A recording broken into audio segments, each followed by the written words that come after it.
Hello, কি অবস্থা সবার? আজকে আমি কনগ্রুয়েন্স মডিউল নিয়ে একটা ক্লাস নিব তোমাদের।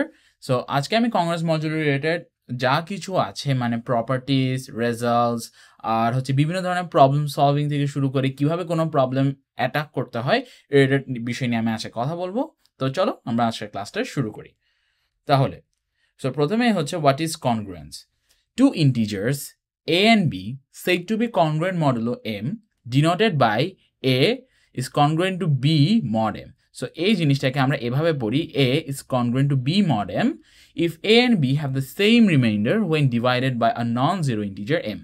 তো এখানে কি বলেছে আমি একটু বুঝিয়ে বলি। ধরো আমার কাছে একটা ইন্টিজার দেওয়া আছে m, যেটা a এর থেকে ছোট, তাই না? ঠিক আছে, সো আমি যখন m দিয়ে আমি যখন a কে ভাগ করব, ধরো আমি এখানে কিছু একটা পেলাম সংখ্যা a, ধরো এটা হচ্ছে আমার ভাগশেষ d আর আমি ভাগশেষ পেলাম b। এই ভাগশেষকে হচ্ছে কংগ্রেস মডেলতে এভাবে প্রকাশ করা হয়, a is b mod m। বুঝেছো? a is b mod m আমরা এভাবে প্রকাশ করে থাকি। ওকে, সো তাহলে এরপরে নেক্সট দেখা যাক। So by the definition of congruence, a is congruent to b mod m, then a minus b is 0 mod m, and that means a m divides a minus b. এখানে আসলে কি বলা হয়েছে এটা আমি একটু বুঝিয়ে বলি। এটা হচ্ছে ধরো আমার কাছে একটা ইন্টিজার দেওয়া, সেটা হচ্ছে a is b mod m।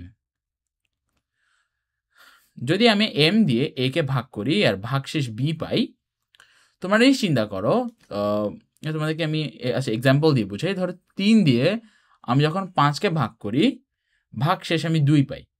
এই 5 থেকে আমি যখন আবার 2 বিয়োগ করি, আমি কিন্তু 3 পাই, যেটা 3 দ্বারা নিঃশেষে বিভাজ্য, তাই না? অর্থাৎ এখানে বলা হয়েছে যে শুধু এটাই বলা হয়েছে এখানে যে if a is congruent to b mod m, অর্থাৎ m দিয়ে আমি যখন a কে ভাগ করব, তখন যখন ভাগশেষ আমি b পাবো, আর তাহলে আমি ভাজ্য থেকে ওই ভাগশেষ বাদ দিলে সংখ্যাটি m দ্বারা অর্থাৎ ভাজক দ্বারা নিঃশেষে বিভাজ্য হবে। এটা নিশ্চয়ই বুঝতে পেরেছো। আমরা পরের স্লাইডে যাই। সো এই স্লাইডটা বেশ ইম্পর্টেন্ট একটা স্লাইড, আর আমি চাই তোমরা এই স্লাইডের একটা স্ক্রিনশট নিয়ে রাখো, কারণ এই স্লাইডে যা যা প্রপার্টিজ দেওয়া আছে এই প্রপার্টিগুলো ইউজ করে কিন্তু আমরা সামনে যত কনগ্রুয়েন্সের প্রবলেম আছে সেগুলো সলভ করব। তো চলো শুরু করি। আমরা এখানে কি কি বলা হয়েছে? প্রথমে দেখো a is congruent to a mod n, অর্থাৎ বলা হয়েছে তুমি যে কোনো একটা সংখ্যা a নাও এবং তাকে n দিয়ে ভাগ করো, তুমি কিন্তু ভাগশেষ a পাবে, তুমি ভাগশেষ a পাবে, যে এটা বলা হয়েছে। ধরো তুমি 3 নিয়েছো, 3 দিয়ে তুমি এখন 2কে ভাজ্য হিসেবে রেখেছো, সেক্ষেত্রে তুমি ভাগশেষ কত পাবে? এখানে 2 দিয়ে তুমি 3 0 গুণ করেছো, 0, এখানে 0 বসবে, এখানে ভাগশেষ 2 পাবে। তো দেখেছো এখানে তোমরা ভাগশেষ কিন্তু 2ই পাচ্ছ। তো তারপরে হচ্ছে আমরা এখন এর পরের প্রপার্টিটা দেখি। পরের প্রপার্টিটা একটু বেশ ইম্পর্টেন্ট একটা প্রপার্টি বলা যায়। এটা বলা হয়েছে এখানে যে if a is b mod n and b is c mod n, then a is c mod n। অর্থাৎ আমি যখন n দিয়ে a কে ভাগ করব, সেক্ষেত্রে আমি ভাগশেষ যদি b পাই, আর যদি আমি n দিয়ে যখন b এ ভাগ করব, সেক্ষেত্রে আমি ভাগশেষ যদি c পাই, তাহলে আমি বলতে পারি যে আমি যখন n দিয়ে a কে ভাগ করব, তখন আমি ভাগশেষ অবশ্যই c পাবো। বুঝেছো? ঠিক আছে, ওকে। তারপরে আমাকে বলা হয়েছে যে if a is b mod n, then b is congruent to a mod n। এটা হচ্ছে এটা তুমি বুঝতে পারবে। আচ্ছা আমি তোমাকে একটা কথা বলি, আমি তোমাদেরকে যে এই প্রপার্টিগুলো এখন পড়িয়ে দিচ্ছি, এই প্রপার্টিগুলো আমি চাই তোমরা নিজেরা একটু প্রমাণ করে দেখো। বুঝেছো? তোমরা যদি নিজেরাই প্রমাণ করো, তাহলে কিন্তু খুব সহজেই তোমরা এই প্রপার্টিগুলো মনে রাখতে পারবে। এগুলো তোমাদের একদমই মুখস্থ করতে হবে না, এগুলো মুখস্থ করো না, এগুলো নিজেরা প্রমাণ করার চেষ্টা করো। সো আমি তোমাদেরকে একটা প্রমাণ দেখিয়ে দিব, ওই একটা প্রমাণ দেখে তোমরা হচ্ছে বাকিগুলো নিজেরা প্রমাণ করবে। নিজেরা যদি তোমরা প্রমাণ করতে শিখে ফেলো, তো তোমাদের কোনো প্রপার্টি এখানে মুখস্থ রাখতে হবে না। আমাকে এখানে বলা হয়েছে যে if a is b mod n and c is d mod n, then a plus c is congruent to b plus d mod n and a minus c is congruent to b minus d mod n। চলো এই প্রপার্টিটাই আমি প্রমাণ করার চেষ্টা করি। a is b mod n, তাহলে আমি a কে লিখতে পারি a is equals to nk1 plus b। ঠিক আছে, so a is equals to nk1 plus b। এবার c দেখো, c is d mod n, অর্থাৎ c কে আমি লিখতে পারি nk2 plus d, তাই না? তাহলে তাহলে তোমরা দেখো যে a প্লাস সি হবে এই যে n into k1 plus k2 plus b plus d mod n zero mod n হবে না অ্যাকচুয়ালি, আচ্ছা হ্যাঁ এটা জিরো mod n, হ্যাঁ জিরো mod nই হবে। তো এবারে এই জিনিসটা দেখো এ প্লাস না এখানে আসলে জিরো mod n হবে না, আমি একটা লাইন এখানে ভুলে গেছি, এখানে জিরো mod n হবে না, এখানে এই যে এইটা পুরোটাও কিন্তু সরি n দ্বারা নিঃশেষে বিভাজ্য। আমি যখন a প্লাস সি কে ভাগ করছি সেক্ষেত্রে আমি ভাগশেষ b আর d পাচ্ছি।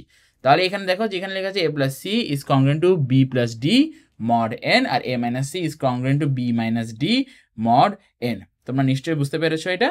আর বাকিগুলো তোমরা নিজেরা এখানে প্রুফ করে ফেলতে পারবে, আমি একটু রিভিউ করে দিচ্ছি যে এখানে কোনটা কিরকম ইম্পর্টেন্ট আর কিরকম। তারপর হচ্ছে এখানে দেখো if a is b is congruent to b mod n, then for any integer k is congruent to kb mod n। বুঝতে পারছো, এটা তোমরা নিজেরা অনেক সহজেই প্রুফ করতে পারবে। তারপরে তোমরা দেখো, আচ্ছা এটা অনেকটা সহজ, তুমি জাস্ট এই নিয়মে প্রুফ করবে। আমি এই যে প্রুফটা দেখিয়েছি এই নিয়মে বাকি সবগুলো প্রুফ তোমরা করতে পারবে। তারপর আমাকে বলা হয়েছে if a is b mod n and c is d mod n, then ac is bd mod n। Same proof same ভাবে তোমরা প্রমাণ করতে পারবে। তারপর হচ্ছে এখানে দেখো এই রুলসটা বেশ ইম্পর্টেন্ট, এটা 5 স্টার একটা রুলস। এই দেখো এখানে বলা আছে if ai is bi mod n and i can be varied from 1 to k, then ai plus a1 plus a2 plus a3 শুরু করে ak পর্যন্ত is congruent to b1 plus b2 plus bk পর্যন্ত mod n, and a1 into ak is a1 থেকে শুরু করে ak পর্যন্ত গুণ করা হলে congruent to b1 থেকে শুরু করে bk পর্যন্ত mod n। In particular, if a is b mod n, then for any integer a to the power k is b to the power k mod n। এটাও তোমরা proof করতে পারবে, তবে এটা প্রুফ করার ক্ষেত্রে আমার মনে হয় তোমাদের একটু বাইনোমিয়াল থিওরেম ইউজ করতে হবে। তো বাইনোমিয়াল থিওরেম ইউজ করে যারা বাইনোমিয়াল থিওরেম জানো তোমরা সুন্দর করেই কিন্তু এই প্রপার্টিটাও নিজেরা প্রমাণ করতে পারবে।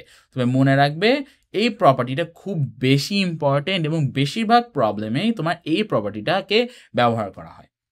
তো চলো আমরা এখন আমাদের নেক্সট স্লাইডে যাই। সো নেক্সট স্লাইডে এসে তোমরা কিছু রেজাল্ট দেখতে পাচ্ছ। আমি চাই তোমরা এই রেজাল্টগুলো মনে রাখো, এগুলো প্রমাণ করা যাবে। আমি তোমাদেরকে একটা প্রমাণ দেখিয়ে দিচ্ছি। সো কোনটা দেখাই?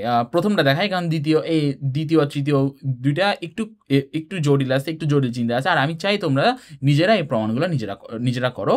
তাই আমি এখন প্রথমটা একটু দেখিয়ে দিচ্ছি। প্রথমে বলা আছে a to the power n minus b to the power n is divisible by a minus b for any natural number n।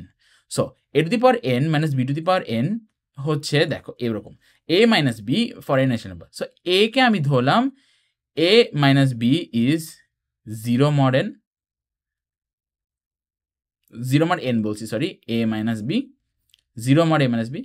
তাহলে আমি a কে বলতে পারি b mod a minus b। এবারে তোমরা এই রুলসটা দেখো, এখানে আমি যা লিখেছি a to the power k minus b is congruent to b to the power k mod n। তাহলে এখানে আমি বলতে পারি যে a to the power n is b to the power n mod a minus b। আর আমি লিখতে পারি a to the power n minus b to the power n is 0 mod a minus b। বুঝতে পেরেছো? ঠিক আছে, আমরা next স্লাইডে যাই। সো এইবার আমাদের নেক্সট স্লাইডে এসে আমাদের কিছু ম্যাথ আছে। সো আমি প্রথমে খুবই সহজ কিছু ম্যাথ দেখাবো। এই প্রবলেমগুলো হচ্ছে আমাদের সাধারণত আঞ্চলিক বা রিজিওনাল লেভেলে আসতে পারে, এগুলো কখনো ন্যাশনাল টাইপ কোনো প্রবলেম আসবে না। তবে আমি আজকে কয়েকটা ন্যাশনাল লেভেলের প্রবলেমও দেখাবো, একটা আইএমআর প্রবলেমও দেখাবো, এবং দেখাবো যে আইএমআর প্রবলেমটা কি সহজে তোমরা সমাধান করে ফেলতে পারছো শুধুমাত্র কংগ্রেস মডুলো ইউজ করে। ঠিক আছে, তো আমরা প্রথমে আমাদের সহজ প্রবলেমটা দেখি। Find the last 2 digits of 7 to the power 2023। ঠিক আছে, 7 20 power 2023 আমাকে বলা হয়েছে শেষ দুইটা ডিজিট। আচ্ছা ঠিক আছে, তা আচ্ছা আমাকে একটা কথা বলো তো, 143 এই সংখ্যাটার শেষ দুটো ডিজিট কি? 43, এটা আমরা বলতে পারছি। আবার একটা জিনিস দেখো, এটাকে আমি যখন 100 দিয়ে ভাগ করব সেক্ষেত্রে ভাগশেষ আমার 43 আসে। 572 সংখ্যাটা ধরো, এই সংখ্যাটাকে আমি যখন 100 দিয়ে ভাগ করব সেই ক্ষেত্রে আমার ভাগশেষ 72ই আসে। তোমরা বুঝতে পারছো আমি যখন কোনো সংখ্যাকে 100 দ্বারা ভাগ করি আর আমি যে ভাগশেষটা পাই সেটাই হবে হচ্ছে আমার শেষ দুটো ডিজিট। এখন তোমাকে বলা হয়েছে শেষ দুটো ডিজিট, তোমাকে যদি বলা হয় শেষ তিনটা ডিজিট, শেষ তিনটা ডিজিটের ক্ষেত্রে তোমাকে 100-র জায়গায় 1000 দিয়ে ভাগ করতে হবে। অর্থাৎ শেষ দুটো ডিজিট বলতে 10 স্কোয়ারের কথা বলা হয়েছে, 10 স্কোয়ার দিয়ে ভাগ দিতে হবে। যদি শেষ তিনটা ডিজিটের কথা বলে তাহলে আমার 10 কিউব দিয়ে ভাগ দিতে হবে।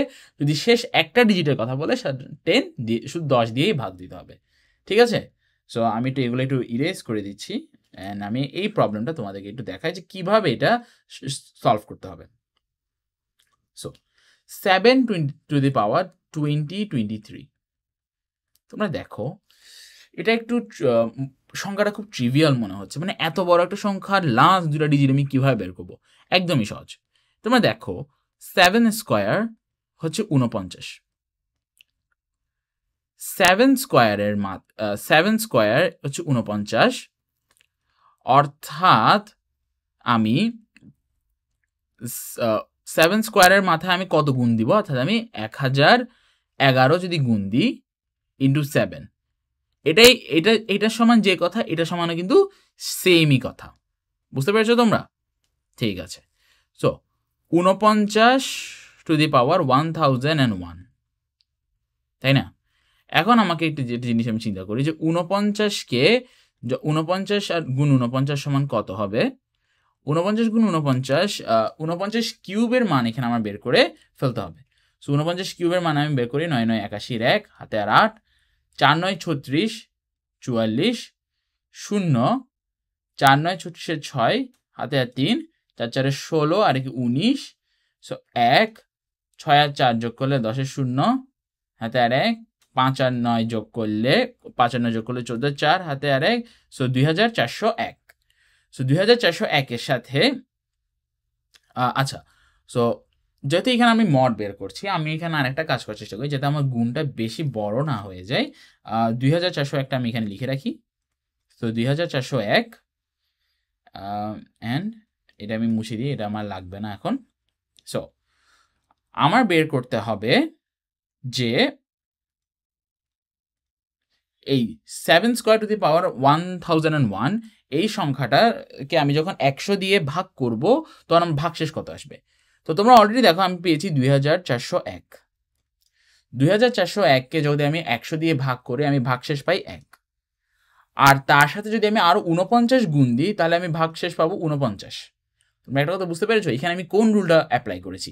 এখানে আমি এই রুলটা অ্যাপ্লাই করেছি, আমি তোমাদেরকে দেখাই।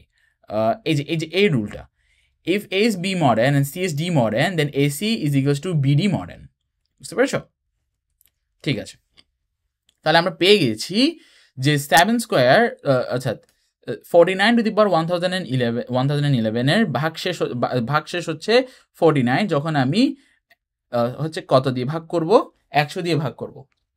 তো এরপর যদি আমি তার সাথে 7 গুণ করি, অর্থাৎ 7 গুণ করার মানে যা 7 টু দি পাওয়ার 2023 করার মানে হচ্ছে তা, অর্থাৎ যদি আমি 7 গুণ করি 49-এর সাথে 7 গুণ করলে এটা সবারই জানার কথা 343 আসে।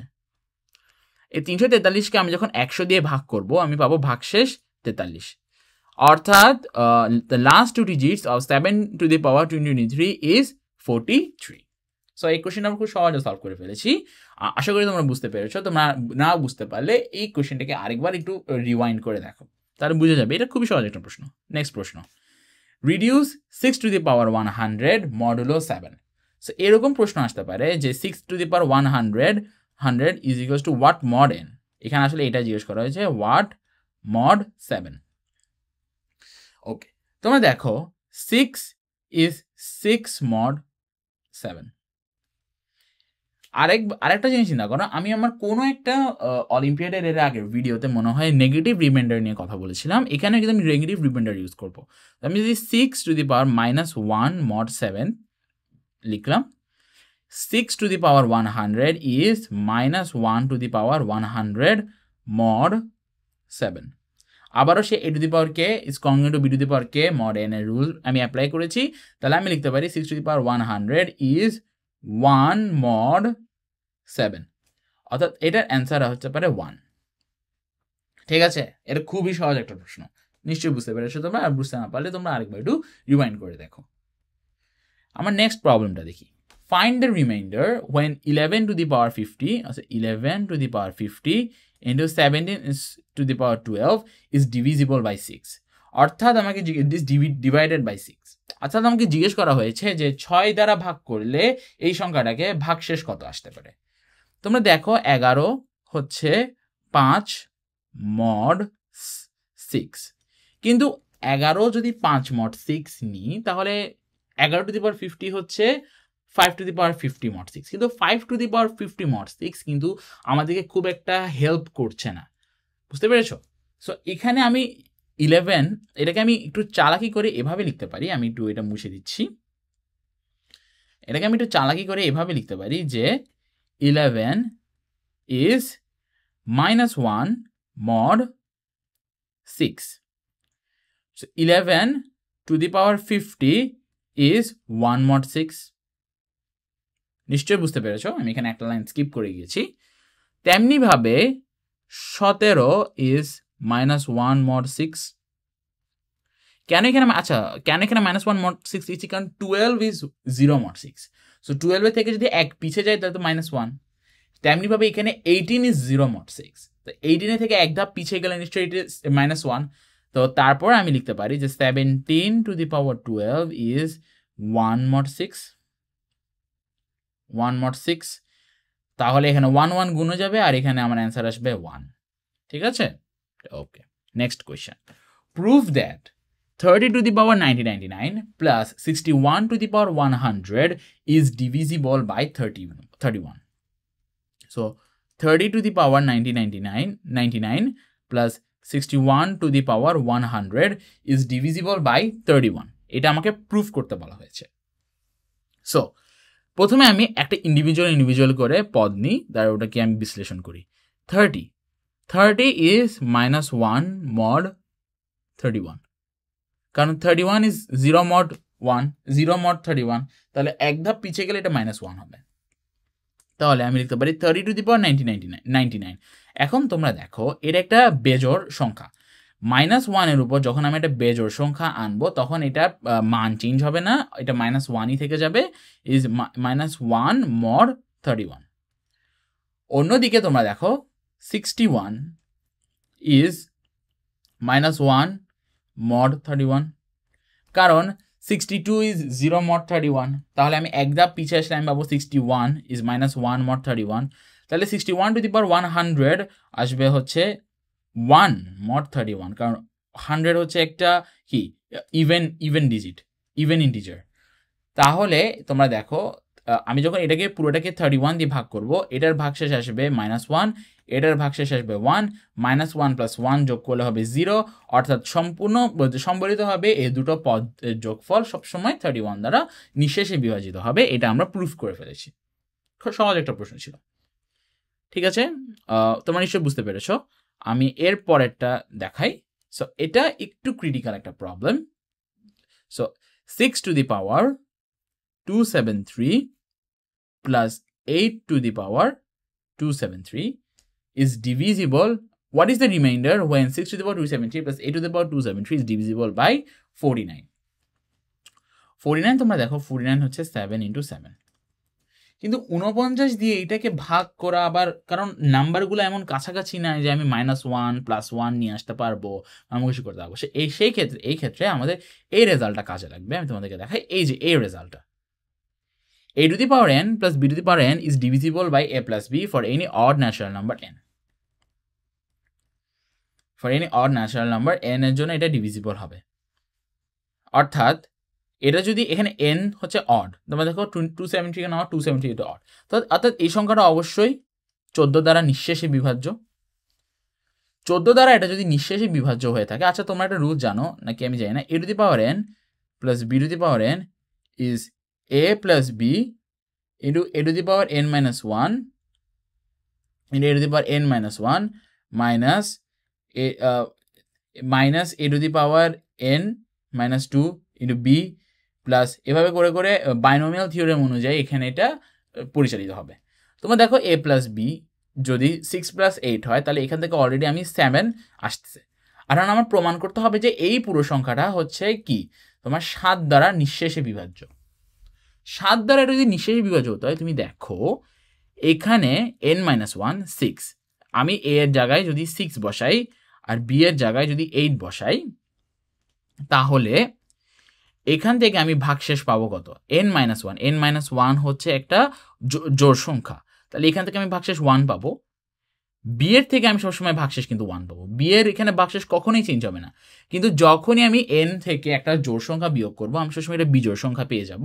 আচ্ছা, হ্যাঁ ঠিক আছে, আমি একটা বিজোড় সংখ্যা পেয়ে যাবো। তো এখন এইটা হচ্ছে আবার -1 হবে এবং এটা নিজেকে ক্রস করে ফেলবে, এবং ক্রস করার কারণে এটা এখানে পুরো, আমি যখন পুরো এই সংখ্যাটাকে 7 দিয়ে মড নিব, তখন 7 নিয়ে মড নিব, দেখা যাবে যে ভাগশেষ 0 আসছে।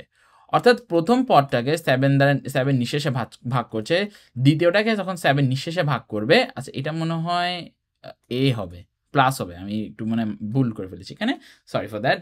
এটা মানে প্লাস দিয়েছি। আচ্ছা ঠিক আছে, তো এখানে 1 আসবে, আবার এখানে -1 আসবে, এভাবে করে করে এটা যখন আগাতে থাকবে, তাহলে তখন দেখা যাবে যে এটাও 7 দ্বারা নিঃশেষে বিভাজ্য, এটাও 7 দ্বারা নিঃশেষে বিভাজ্য। দুটো গুণ করে দিলে আমি 6^273 প্লাস 8^273 পাবো, যেটা অবশ্যই 49 দ্বারা নিঃশেষে বিভাজ্য হবে। তো তোমরা নিশ্চয়ই এই প্রবলেমটা বুঝতে পেরেছো। এরপর আমরা নেক্সট প্রবলেমটা দেখাই। সো নেক্সট এই প্রবলেমটা, এটা খানিকটা একটা ন্যাশনাল লেভেলের problem, junior Balkan mathematical olympiad এসেছিল 1999-এ। বলেছে যে find the greatest common divisor of the number an is equals to 2 to the power 3n plus 3 to the power 6n plus 2 plus 5 to the power 6n plus 2 when n is equals to 0, 1, 1999. Find the greatest common divisor. So এই প্রবলেমটা অতটা কঠিন না, বা আমি just দেখাই কিভাবে করতে হবে।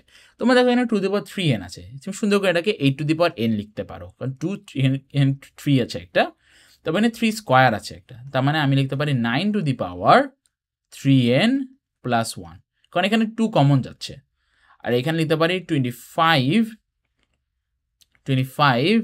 to the power 3n plus 1। তোমরা দেখতে পেয়েছো? ঠিক আছে। সো এই সংখ্যাটাকে আমি যখন 2 দিয়ে ভাগ দিব, তো তখন এখানে তো ভাগশেষ গ্রেটেস্ট 2 দিয়ে ভাগ দিলে এই সংখ্যাটা নিঃশেষে বিভাজ্য হবে, কারণ দেখো আমাকে বলেছে গ্রেটেস্ট কমন ডিভিজর। যদি আমি 3 দিয়ে ভাগ দিই, আচ্ছা আমি সরি, আমি এখানে একটা কেন দাগ ক্রিয়েট করেছি আমি নিজেও জানি না, এটা আমি মুছে দিই। ওকে, সো আমি যখন 3 দিয়ে ভাগ দিব, তখন এই পদটা নিঃশেষে বিভাজ্য হবে। এখান থেকে আমি ভাগশেষ পাবো 2 to the power n, এখান থেকে আমি ভাগশেষ পাবো কত? 1, এখান থেকে সবসময় ভাগশেষ 1ই পাবো, কারণ 2 to the power n plus 1 কিন্তু সবসময় এর জন্য নিঃশেষে বিভাজ্য হবে না। সো হাউ অ্যাবাউট 4 দ্বারা নিঃশেষে বিভাজ্য হতে পারে, আবার না হওয়ার চান্সও আছে, কারণ এটা আছে, কিন্তু এই দুটাকে হচ্ছে পুরোটাকে 4 দ্বারা নিঃশেষে বিভাজ্য হতে হবে। 5 দ্বারা হলে এটা নিঃশেষে বিভাজ্য শুধু এই অংশটা হবে, কিন্তু এই অংশগুলো নিঃশেষে বিভাজ্য না হওয়ার সম্ভাবনা বেশি। কিন্তু 3n plus 1 এখানে আছে, না এটা 5 দ্বারা নিঃশেষে বিভাজ্য হবে না। সো হাউ অ্যাবাউট 6 দ্বারা কি হবে নিঃশেষে বিভাজ্য হতে হলে? এখানে ভাগশেষ হবে 2 to the power n, এটার ভাগশেষ 9 to the power 3 to the power n, তাহলে এটা হবে 3 to the power 3n plus 1।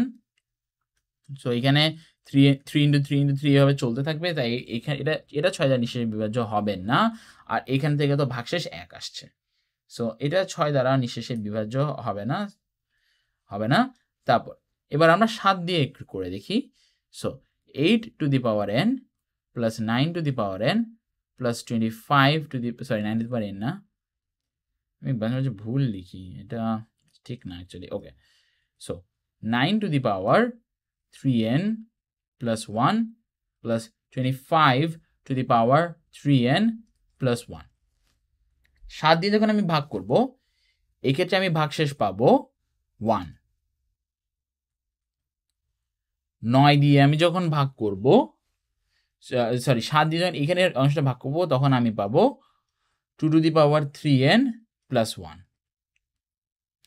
আর এই অংশটাকে যখন আমি ভাগ করব, সেক্ষেত্রে আমি পাবো 3 সাথে 21, অর্থাৎ 4 to the power 3n plus 1। So আমি এটাকে একটু ব্রেক করার ট্রাই করি। 1 plus 8 two the power n into 2 plus 4 cube. 4 cube আমি আসলে যদি এখন ভাগ শেষ বের করি, 4 কিউবের কত হবে? 16 64 64 two the power n into 4। এবারে দেখো এখানে ভাগশেষ 1, এখানে 1। 8 টু দি পাওয়ার n কে আমি যখন 7 দিয়ে ভাগ করবো আমার কিন্তু ভাগশেষ 1ই আসবে, আর 1 ইন্টু 2 এখানে 2 হয়ে যাবে। আর 64 টু দি পাওয়ার n এখানে আমি যখন 7 দিয়ে ভাগ করবো ভাগশেষ আমি এখানে 1 পাবো, কারণ 7 9 63, আর এক বাড়লে ওখানে 1, 1 টু দি পাওয়ার n তো 1ই হবে, এখানে 4 যোগ হয়ে যাবে। তাহলে 4 5 6 = 7, অর্থাৎ এই সংখ্যাটা 7 দ্বারা নিঃশেষে বিভাজ্য।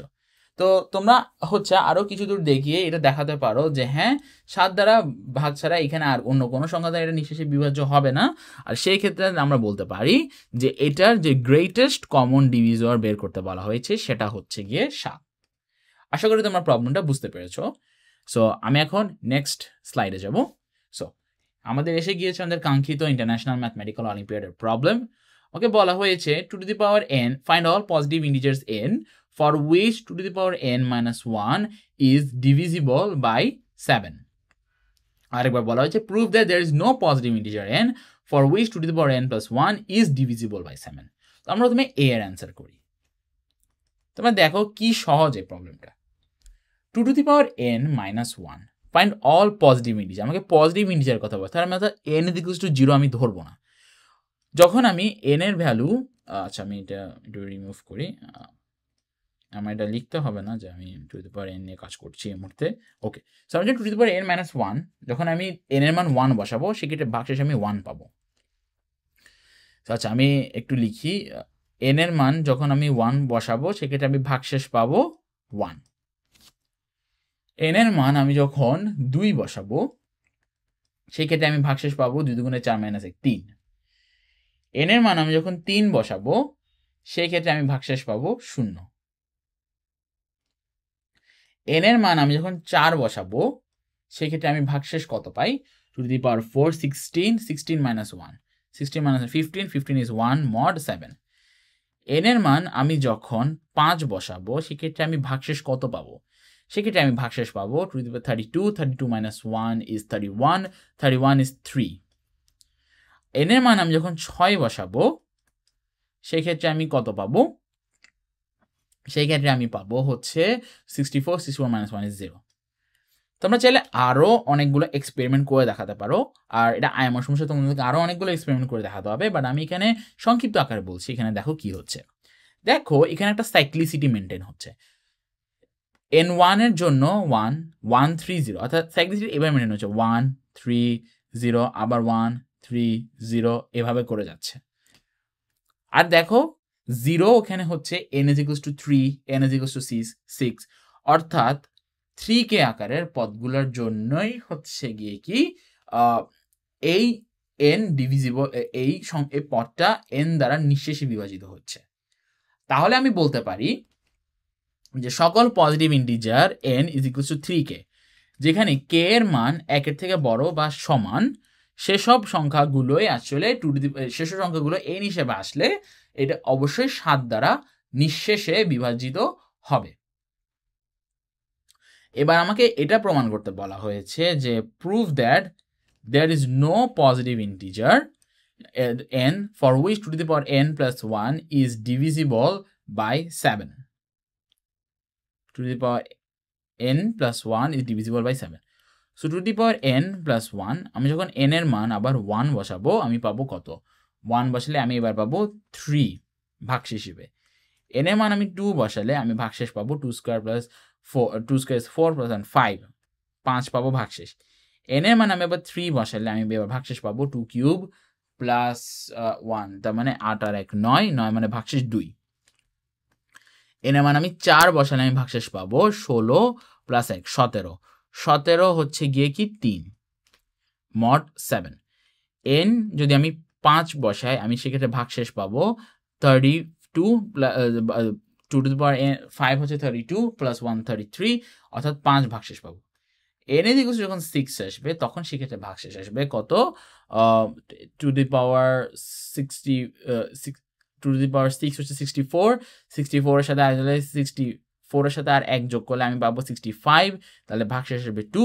তোমরা এখন দেখো তোমরা চাইলে আরো অনেকগুলো সংখ্যা দেখাতে পারো, কিন্তু আমি দেখাচ্ছি যে এখানে 3 5 2 3 5 2 এভাবে হচ্ছে সাইক্লিসিটি মেনটেন হচ্ছে, একটা সাইক্লিসিটি আমি দেখতে পাচ্ছি। সো এই সাইক্লিসিটিটা একদম ইনফিনিট পর্যন্ত মেনটেন করে যাবে। তো সেই ক্ষেত্রে আমি বলতে পারি যে prove that there is no positive integer n for which 2 to the power n plus 1 is divisible by 7। বুঝতে পেরেছো? এটার আরো একটু এক্সটেন্ডেড প্রুফ তোমাদের দেখাতে হতে পারে যে তুমি যখন n1 বসাবা তখন যে সংখ্যা আসবে, তারপর তুমি আবার n2 বসালে এটার সাথে 2 গুণ হয়ে গেলে এটার মডুলারিটি কিভাবে চেঞ্জ হচ্ছে সেটা তোমাদের দেখাতে হবে। তারপর হচ্ছে তোমরা এই দুইটা প্রশ্নের উত্তর করতে পারবা। এমনি এই উত্তরটা কিভাবে করতে হবে এটা আমি তোমাদেরকে দেখাই দিলাম, তোমরা এটা উত্তর করতে পারবা, আমি জানি এটা তোমরা পারবা। ঠিক আছে, এরপরে আমরা দেখি। সো এবার হচ্ছে আমাদের স্ন্যাক্স ফর ব্রেইন সেকশনটা। স্ন্যাক্স ফর ব্রেইন সেকশনে হচ্ছে আমি ওই জিনিসগুলো রেখেছি যেগুলো হচ্ছে আমি চাই তোমরা নিজেরা সময় স্পেন্ড করো এবং নিজেরা সময় স্পেন্ড করে এটা সলিউশনটা তোমরা নিজেরা বের করো। আচ্ছা, সলিউশন তোমাদের নিজেরা বের করতে হবে না, তোমরা অ্যাটলিস্ট তোমাদের এই প্রবলেমগুলোতে তোমরা অনেক অ্যামাউন্ট অফ টাইম যদি স্পেন্ড করতে পারো তো অনেক ভালো প্রোগ্রেস হবে তোমাদের। সো আমি চাই তোমরা এই প্রবলেমটার একটা স্ক্রিনশট নিয়ে নাও, আর আমি একটু প্রবলেমটা পড়ে দেখি, আমি চিন্তা করি যে এখানে কিছু বুঝিয়ে দেওয়ার আছে কিনা। For natural number mn show that 2 to the power n minus 1 is divisible by 2 to the power m minus 1 whole square if and only if n is divisible by m into 2 to the power m minus 1। এখানে বলা হয়েছে যে কোনো natural number mn এর জন্য আমার দেখাতে হবে যে 2 to the power n minus 1 হচ্ছে 2 to the power m minus 1 whole square দেওয়া নিঃশেষে বিভাজ্য যদি n m into 2 to the power m minus 1 দ্বারা নিঃশেষে বিভাজ্য হয়ে থাকে। এটা তোমরা সুন্দর করে নিজেরা প্রুফ করে ফেলতে পারবে। আমি প্রুফ করেছিলাম এটা হচ্ছে কন্ট্রাডিকশন ব্যবহার করে, বাট তো আমি চাই তোমরা অ্যাটলিস্ট এটাতে 1 আওয়ারের মতো টাইম স্পেন্ড করো, 1 আওয়ার টাইম স্পেন্ড করো, নিজেদের মাথায় যত আইডিয়া আসে তত আইডিয়া হচ্ছে অ্যাপ্লাই করে এই প্রবলেমটাতে সময় স্পেন্ড করো। ঠিক আছে, পরেরটা দেখি। হ্যাঁ, পরে আমি আরেকটা রেখেছি স্ন্যাক্স ফর ব্রেইন। আচ্ছা ঠিক আছে, তোমরা আচ্ছা 1 মিনিট, তোমরা প্রথমে এই প্রবলেমটার একটা স্ক্রিনশট তুলে নাও, স্ক্রিনশট নিয়ে হচ্ছে তোমাদের ডিভাইসে সেভ করে ফেলো। ঠিক আছে, আশা করি তোমরা স্ক্রিনশট তুলে ফেলেছো। আমি এখন পরের স্ন্যাক্স ফর ব্রেইনটা দেখাচ্ছি, সেটা হচ্ছে এটা। Find all integers n greater than 1 such that for any prime divisor of n to the power 6 minus 1 is the divisor of n cube minus 1 into n square minus 1. So আমাকে বলা হয়েছে সকল integer n যেগুলো 1-এর থেকে বড় বের করতে, যাতে n to the power 6 এর কোনো একটি মৌলিক গুণনীয়ক আবার n cube minus 1 into n square minus 1 এরও একটি গুণনীয়ক হবে। বুঝতে পেরেছো প্রবলেমটা? এই প্রবলেমটারও তোমরা একটা স্ক্রিনশট নিয়ে নাও। সো এই প্রবলেমটাতে আমি মনে করেন তোমাদের ফ্যাক্টরাইজেশন করতে হবে। যাদের ফ্যাক্টরাইজেশন নিয়ে ধারণা আছে তারা করে নিতে পারবে। আশা করি সবারই ফ্যাক্টরাইজেশন নিয়ে কম বেশি ধারণা আছে, তো এই প্রবলেমটা তোমরা করতে পারবে, এটা আমি বিশ্বাস করি। ঠিক আছে, এই প্রবলেমটাতেও এই আগের প্রবলেমটার মতো অ্যাটলিস্ট 1 আওয়ার টাইম স্পেন্ড করো। ঠিক আছে, আমি এখন পরের সেকশনে দেখাচ্ছি বুকস টু রিড। আচ্ছা, এখানে আমি এই লেকচারটা অ্যাকচুয়ালি আমি কোন বইয়ের উপর ভিত্তি করে বানিয়েছি সেটার উপর করে আমি এখানে 2টা বইয়ের নাম দিয়েছি। তোমরা এই বইগুলোই পড়ো নাম্বার থিওরির জন্য। এই 2টা বইয়ের বেশি আর কোনো বই আমার অ্যাটলিস্ট আর পড়ার প্রয়োজন হয়নি। এই 2টা বইয়ে যত ইনফরমেশন ছিল সব information enough. So number theory, structures, examples and problems by Titu Andreescu and Dorin এনরিকার এই বইটা। এখানে কংগ্রুয়েন্সের একটা চ্যাপ্টার আছে, এই চ্যাপ্টারটাও তোমরা পড়ে ফেলতে পারো। আর একটা বই হচ্ছে শুধু প্রবলেম সলভিং এর জন্য, 104 number theory problems from the training of the USA IMO team। এই বইটাও হচ্ছে টিটো আন্ড্রেস্কু স্যার লিখেছেন। ওনার এই 2টা বই তোমরা যদি পড়ো তাহলে তোমাদের নাম্বার থিওরিটার অ্যাটলিস্ট কোনো প্রবলেম হবে না। আর প্রবলেম হবে না বলতে তোমাদের নিজেদেরও এফোর্ট লাগবে, তোমরা নিজেরাও যদি রেগুলার হারে প্রবলেম সলভ করতে থাকো তো তোমাদের এই বইগুলো পড়ার পর আর প্রবলেম সলভ করার পর নাম্বার থিওরিটার আর কোনো প্রবলেম থাকবে না।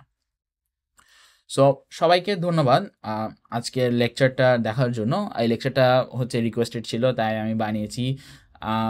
কেমন হয়েছে তোমরা একটু জানিও। কোনো অংশ যদি তোমাদের বুঝতে অসুবিধা হয়ে থাকে তাও আমাকে জানিও। আর সবাই সুস্থ থেকো, ভালো থেকো, stay safe, keep solving problems. তোমার সাথে আমার আবার পরবর্তী ভিডিওতে দেখা হবে।